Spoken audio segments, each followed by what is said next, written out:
Balanço Geral, edição de sábado, está de volta e vamos continuar aqui com muita informação. Olha só, a nossa equipe de produção recebeu várias denúncias, eu disse várias, tá?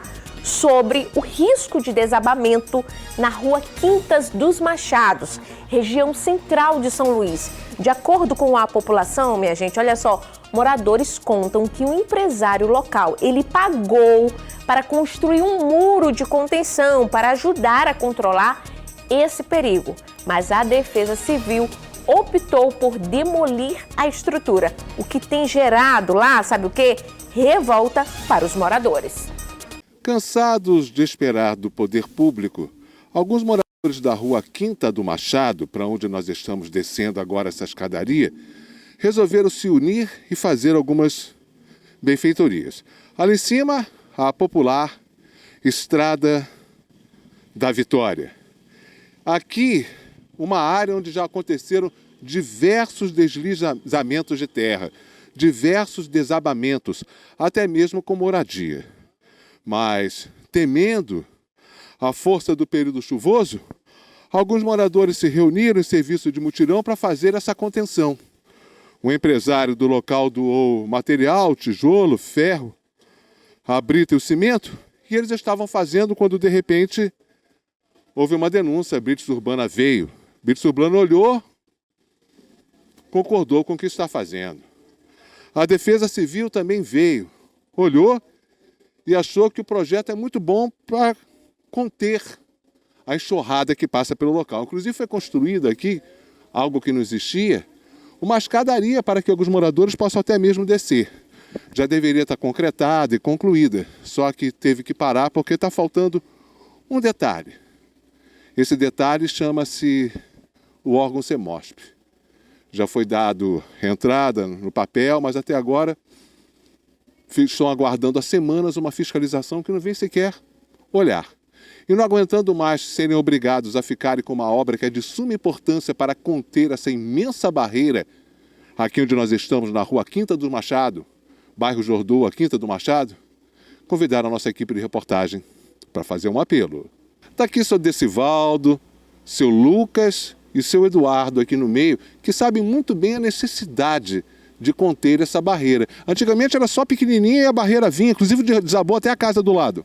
Foi, desabou a casa do lado, em 2019 isso aqui tudo caiu e aqui ficou de ser feito, né, muro de contenção na época, nunca fizeram. Aí o empresário se sensibilizou aqui, o Gesso, e aí ele fez aqui por recurso próprio.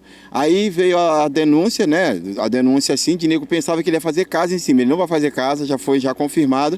Aí foi quando ele foi na Blitz, foi na Defesa Civil justificar e eles encaminharam para a CEMOSP. Aí está aguardando o fiscal da CEMOSP. O fiscal da CEMOSP vim só para ver, dizer, dá para aproveitar, para deixar continuar. Foi o único lugar que não caiu com a chuva que deu agora. O resto tudo aqui está caindo. Ou seja, por conta desse container que ainda não ficou total, ou seja, está só nos tijolos, a intenção é terminar de concretar, né? É uma área que manteve, não teve problema, diferente de outros trechos que já começou a desabar só no início desse período de inverno. Foi, desabou isso, e inclusive o pessoal na época ia entrar no aluguel social, não entraram, aí nem o muro de contenção, nem aluguel social, nem nada. Aí agora está sendo feito e estou querendo tirar. Vocês temem que uma chuva maior venha e leve o restante da barreira, ou por o trabalho ainda não está concluído, possa prejudicar? Até uma chuva pequena, na hora que dá, desbarreira tudo aí. Lá na frente, lá, se você der uma olhada lá, o tanto de barro que já caiu. E aí isso aí é uma benfeitoria para todo mundo, porque se um morro desse cai e atinge uma casa dessa aí, é um prejuízo muito grande, né? E tem até a ligação das escadas, escada de alvenaria. Antigamente era um barro, uma escada, não era escada, era um caminho de barro. Né? Aí nem nada, o pessoal subia pelo esgoto aí, ó, tem esse canal do esgoto, aí o pessoal subia por aí, ele fez essa escada aí, ficou bem melhor para a galera subir agora. O interesse de vocês é que, atenção, nós queremos ser o elo entre esses moradores aqui da Quinta do Machado, Jordoa, a parte aqui de baixo, Rua Quinta do Machado, e a parte de cima é próximo também à Associação dos Moradores da Quinta do Machado, tá? E também a Rua de Cima, Estrada da Vitória. Então o que vocês gostariam é que o fiscal do órgão viesse logo para poder dar decisão o que fazer. Continuar essa autorização e se ele determinasse fazer algo a mais para lá também, né? Não só aqui para o pessoal que mora aqui, e sim para o resto do bairro todo, né? Enquanto isso fica aqui material parado, ó. Mostra aqui, material parado, parte de ferro, tudo jogado. E ainda dá para ver lá por parte, porque tem aqui os canozinhos, desce bastante coisa. Esse trabalho que foi feito voluntariamente é que está contendo tudo. Verdade, se não tivesse daí já tinha caído mais coisa ainda aí, senão era muito mais prejuízo. Você pode ver pelos buracos do tijolo, tanto de terra que desce aí. E é isso daí, eu aprovo, né? Eu acho que é uma benfeitoria para todos os moradores. Nós queremos apenas que o engenheiro comparecesse, aqui o empresário da área, ele apenas quer fazer algum benefício para a população, ele não quer benefício para si próprio, a intenção dele não é fazer casa por cima, ele quer apenas beneficiar todos. É a única coisa que ele quer, ele não quer guerra com ninguém, ele quer apenas fazer, já teve essa escada aqui que ele fez aqui por benefício da população. Então nós queremos só que o engenheiro comparecesse, desse uma olhada. A intenção dele não é de fazer casa em cima, não é de benefício a si próprio. É de conter a barreira? Sim, senhor, só de conter a barreira, e isso é até benefício para a população. Só que convidou a nossa equipe de reportagem, vamos fazer um trato? Por enquanto, vocês estão fazendo o apelo. Faça o apelo, no caso, para o engenheiro da CEMOSP ou o técnico responsável que possa vir fazer a vistoria do local. Isso, quero fazer o apelo aqui para o secretário Davi. Secretário, mande a equipe para cá fazer a avaliação, porque com certeza quando o engenheiro olhar, ele vai ver que dá para aproveitar. Porque o que não pode é a comunidade ficar pensando, vão demolir, fica essa angústia. Aí quando dá a chuva, eles olham e vê, não, foi um bom serviço. A gente só quer que eles venham logo. Vamos fazer um trato agora? Se por acaso eles vierem, demonstrarem, aprovarem ou não o serviço, o senhor nos chama de novo? Ah, chamamos sim, porque aqui... Preferência para mostrar que foi concluído, né? É, porque não é nada pessoal, tá aqui, ó, para mostrar. Aí o que acontece? E eles vindo vão ser muito bem recebidos. E nós vamos mostrar. Trato feito? Então convida a gente? Agradecer a equipe de reportagem, a gente vai mostrar o depois também. Essa é a intenção, ou seja, um trabalho voluntário, cansados de esperar uma reforma, o trabalho do poder público. Isso aqui é a área da antiga Estrada de Ferro, ou seja, pertence ao governo federal. Pertence ao governo federal, a antiga Refesa.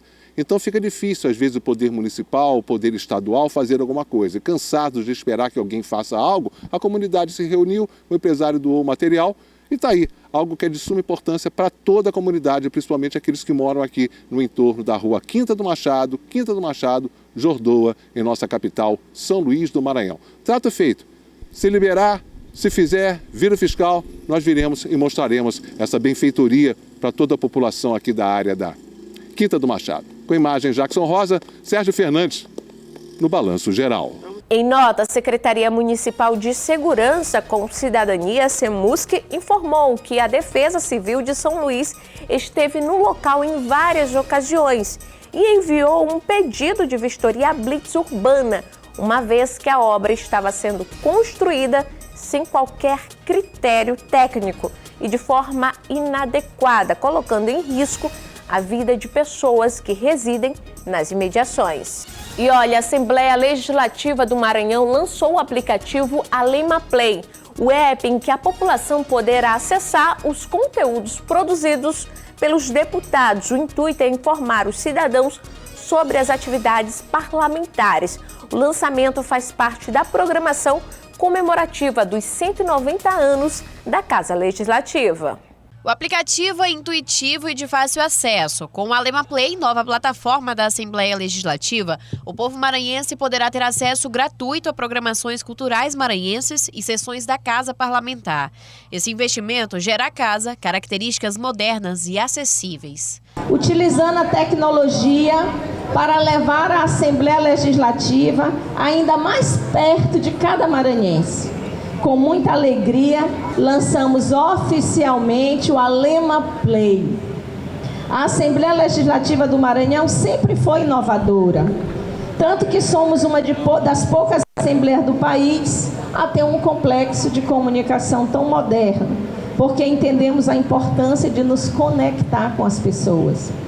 O Alema Play é uma plataforma streaming, quase que eu não falo, né? Treinei. Stream 100% gratuita, feita para que você, onde estiver e na hora que quiser, possa acompanhar documentários, filmes, reportagens especiais, clipes e outras produções audiovisuais criadas por empresas. A presidente da Casa, Iracema Vale, reforçou o trabalho considerado valoroso desenvolvido pelos deputados e que agora irão ganhar notoriedade através do Alema Play. Aqui tem grandes iniciativas, grandes projetos de lei de cada um, de todos nós que faz o conjunto dessa casa.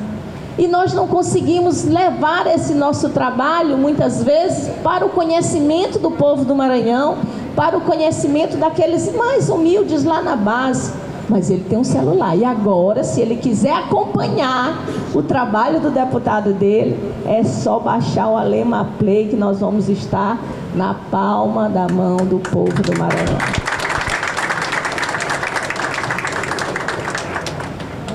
Você pode assistir pelo celular, pelo tablet, computador pessoal, até pela Smart TV. Esse projeto foi pensado com muito carinho. O lançamento do aplicativo faz parte da programação de aniversário dos 190 anos da Casa Parlamentar e segue até o próximo dia 20, onde terá o encerramento com uma sessão solene. O diretor de tecnologia à frente do projeto falou um pouco sobre o funcionamento do app. Esse aplicativo foi pensado a partir do momento que se viu o acervo que tinha dentro da TV Assembleia, documentários, matérias. E uma forma que se teve foi aproximar a população através disso. Então surgiu a ideia da plataforma de streaming, onde ali tem uma mescla de TV ao vivo, todo o acervo de documentários, o conteúdo da própria TV. E olha, essa semana foi comemorado o Dia Nacional de Combate às Drogas e ao Alcoolismo. E para falar mais sobre essa campanha, a gente recebe aqui o diretor do CAPS, Centro de Atenção Psicossocial, Marcelo Costa, ele que está aqui ao meu lado. Doutor, boa tarde. Boa tarde, Dácia. Doutor, então, esses números têm sido cada vez alarmantes e ainda mais precoce. Perfeito. E infelizmente, né? A gente tem um serviço de porta aberta que funciona aí, vai fazer agora 16 anos, 17 anos, né? No mês de dezembro, no final do ano. Mas a gente não pode pensar numa doença como dependência química com a questão curativa, com a questão de um tratamento, mas sim com a questão da prevenção.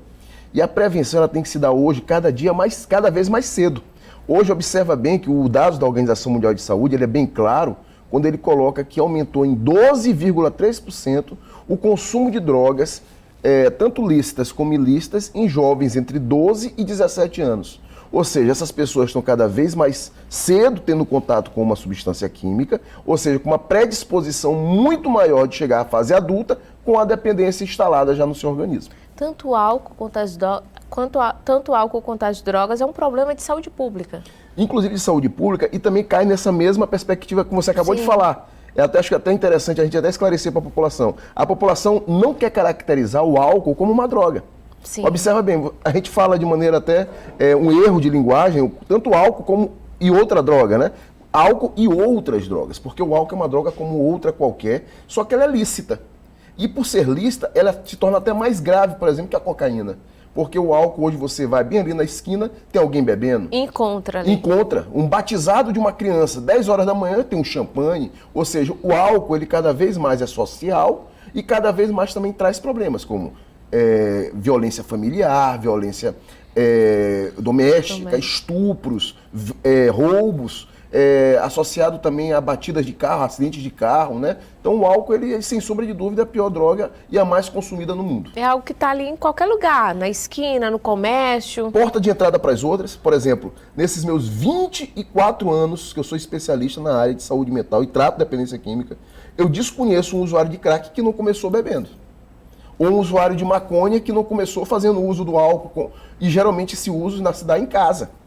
Esse é um dado importante. A maior parte das pessoas que são dependentes químicas do álcool começaram com o álcool oferecido por um tio, por um irmão mais velho, por um primo mais velho. Ou seja, a cultura do alcoolismo está cada vez mais embrenhada dentro das famílias, principalmente aqui no nosso estado do Maranhão. E é uma doença crônica? Uma doença crônica, silenciosa. Ela não vai se manifestar logo nos primeiros anos, porque eu digo que a droga ela tem um período de amor, de sedução, onde você se sente bem com ela, e aí com 4, com 5, com 6 anos você começa a ter alguns prejuízos, geralmente você não nota esses prejuízos, quem vai atentar para esses prejuízos é o familiar, geralmente a esposa, aí alguns sinais de alerta, né, Darcy? Por exemplo, quando você for beber e a sua esposa já chegar para você, olha, tu já vai beber, já mostra que você está com algum problema com o álcool. A frequência ali tá... A frequência, como você está deixando de fazer suas atividades em decorrência do álcool, por exemplo. Você gosta de jogar futebol. Você está deixando de jogar futebol para beber. Ou então você vai chamado para uma festa, essa festa não tem álcool. Você não vai. Então, quando você começa já a faltar seu emprego para poder fazer o uso daquela substância, são alguns sinais e sintomas claros de que você está tendo algum tipo de problema com a substância que você está fazendo uso. Teve um aumento também de mulheres no alcoolismo, né?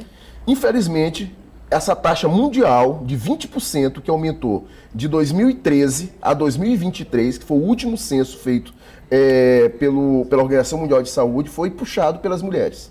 As mulheres, sem sombra de dúvida, devem realmente se igualar ao homem em todos os aspectos, mas se igualou em um aspecto ruim, se igualou também no uso e abuso de substâncias, Darcy. E, infelizmente, o organismo da mulher, não que o homem seja preparado para drogas ou para o álcool, mas o da mulher ainda sofre um agravo maior, por questão de constituição física mesmo. A mulher ela tem mais predisposição a desenvolver transtornos como ansiedade e depressão, motivados pelo álcool, e se tornar dependente do álcool com mais facilidade que o homem. Mais rápido. Mais rápido que o homem. Por quê? Porque o álcool na mulher, pela sua consistência física, ele é eliminado mais vagarosamente. Ou seja, então a mulher tende, quando ela faz o consumo do álcool, ficar com essa substância mais presente no organismo do que do gênero masculino. Então é importante a mulher estar atenta a esses sinais. E quanto mais precoce ela diagnosticar esses sinais, começar a acender a luz amarela, né? Buscar fazer atividades físicas. Eu não acredito no tratamento de nenhuma doença crônica. E aí eu coloco a diabetes, que mata aí milhões de pessoas no mundo, a hipertensão, os acidentes vasculares cerebrais, assim como as dependências químicas. Se você não mudar seu estilo de vida. Hoje é impossível você pensar em tratar um dependente químico só dando remédios. No CAPS-AD, por exemplo, a gente não trabalha com remédio, tem educadores físicos, a gente tem remédio, claro, o remédio é importante porque tem sintomas que precisam ser resolvidos. Mas além disso aí tem que ter um apoio psicológico, tem que ter um apoio social, a família tem que estar presente desse tratamento, que muitas das vezes ela não quer estar, um trabalho danado para a nossa equipe, trazer um familiar para acompanhar esse processo. Ele às vezes não quer nem acompanhar ele, nem em casa, ele quer que um local que se interne e que ele fique ali durante a vida toda, se possível, para não dar mais o trabalho que eles dizem que dá. Já quer entregar ali. Quer entregar, e é impossível. Nenhuma doença o Estado pode adquirir o pátrio poder sobre aquela pessoa. O Estado, ele ajuda com o tratamento, mas a família sempre vai ser um importante e um papel de ator principal nesse processo. Tem aquele momento que ele precisa ir para casa e deve ser acolhido pela família. Perfeito. No CAPS a gente tem as duas formas de tratamento. É bom explicar. A maior parte dos nossos pacientes passam um dia na nossa unidade. Eles entram pela manhã, fazem o uso do remédio e vão fazer atividades. Atividades, como eu estava até conversando aqui há pouco com você, atividades culturais, atividades laborais, oficinas, apoio, a gente tem um apoio do SESC, SENAC, com cursos profissionalizantes, que muitos não têm nenhuma ocupação, então tem que se reintroduzir no mercado de trabalho. Então eles fazem todo esse papel dentro da unidade. E no final da tarde voltam para casa. E existem também aqueles pacientes que são mais graves, e para isso nós criamos, há 11 anos atrás, a unidade de acolhimento. É uma unidade paralela ao CAPS, onde a porta de entrada é o CAPS, que recebe esses pacientes, eles podem ficar em regime integral. Aí eles não voltam para casa, eles passam 45 dias conosco, e dependendo da ruptura sociofamiliar, eles podem passar até 6 meses. Até 6 meses é o quando a gente não encontra prazo. A família, né? Quando a gente... Pode, às vezes, dura mais, né? Já atendemos pacientes, por exemplo, de não ter mais resgate familiar, de ter que esperar as questões burocráticas para introduzir no asilo, ou para conseguir um benefício para que ele possa se manter, porque ele não volte para a rua. Então, o apoio da família é fundamental nesse processo. É fundamental. E a gente tem um trabalho muito forte também com essas pessoas em situação de rua, que é um agravo maior para elas, por elas já não ter mais esses vínculos familiares. Que é para quem não tem, né, esse tipo de família, ou seja, como é feito esse trabalho, por exemplo, para quem não tem família? Esse é mais complicado. Eu digo que a UTI nossa é aquele paciente que está em situação de vulnerabilidade de rua. Né? Ele não é de rua, ele está em situação de rua. E aí o que a gente tem que fazer? A gente bota na nossa unidade de acolhimento e a nossa equipe de serviço social, de psicologia, começam a fazer várias investidas de visitas domiciliares.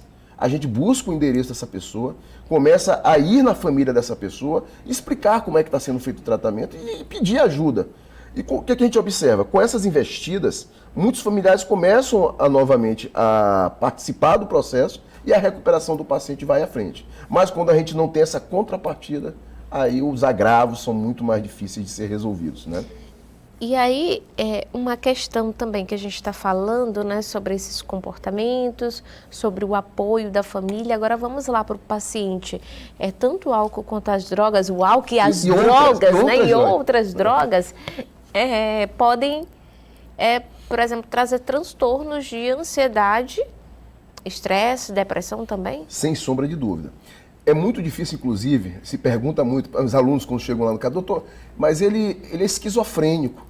Mas foi o álcool que fez a esquizofrenia? Ou ele já tinha esquizofrenia? Tem isso, e aí, doutor? É muito complicado, porque cada pessoa é individualizado o tratamento, né? Sim. Existe um projeto terapêutico individual. O que a gente observa na prática é que não dá para classificar quem nasceu primeiro, foi o ovo ou se foi a galinha. O que se sabe é que muitas das vezes a droga vai potencializar os efeitos daquela doença, os sintomas daquela doença. Se a pessoa já tem ansiedade e não trata essa ansiedade, e ela vai para o álcool, a tendência da ansiedade é aumentar. Se ela bebe já bastante, ela tem um quadro depressivo, a tendência dela aumentar o consumo do álcool é grande. Então é impossível você também tratar a pessoa de uma dependência química se não tratar também a doença psiquiátrica. E boa parte das pessoas que têm dependência química também têm doenças psiquiátricas. Ou seja, um envolvendo ali o outro. Um envolvendo o outro. Por isso que o tratamento para a dependência química a gente diz que é multidisciplinar, porque é uma doença multifatorial. Ou seja, ela tem muitos fatores que envolvem desde família, traumas que essa pessoa vivenciou, genética. É muito comum você, na história, na anamnese, que nós chamamos, né, que é a história da doença do paciente, né, e a história da doença pregressa, a doença atual, a gente observar que ele tem familiares com dependência química, com transtornos mentais, tios, avós. Então, a história genética de uma pessoa também é muito importante na hora de você conjugar ou fazer um diagnóstico. É importante também quebrar os ciclos, né? Ter aquela, meu pai bebe, eu vou beber também. Perfeito. Né? Pode fazer diferente. Meu pai bebe, não. E é importante que isso seja colocado, inclusive, nas psicoterapias que eles fazem lá, tanto individuais como de grupo, né? Que você não precisa estar repetindo aqueles mesmos ciclos, né? Eles precisam ser rompidos. Inclusive, também é importante, eu gosto sempre de classificar, eu não vou doutrinar aqui religiões, mas é importantíssimo você desenvolver a fé, a esperança. Pode ser na igreja protestante, pode ser no candomblé, pode ser em qualquer tipo de religiosidade. Mas a gente observa, isso é uma prática e estudos já desenvolvidos em São Paulo, por exemplo, das clínicas, que pessoas que têm a fé mais fortalecida, ela tem uma condição de melhora no tratamento muito mais eficaz do que a pessoa que não tem fé, porque ela deixa de ter esperança. Então a fé faz toda a diferença no tratamento. Inclusive temos grupos de várias igrejas que pontualmente eles vão na unidade uma vez por semana, cada grupo, ficar 30 minutos com aqueles pacientes que querem ouvir aquela determinada palavra. Na verdade, o que eles levam é só a palavra. Eles têm a escolha de receber ou não? Tem, eles são convidados para ir para uma sala, para um local. Aqueles que não querem vão para outro.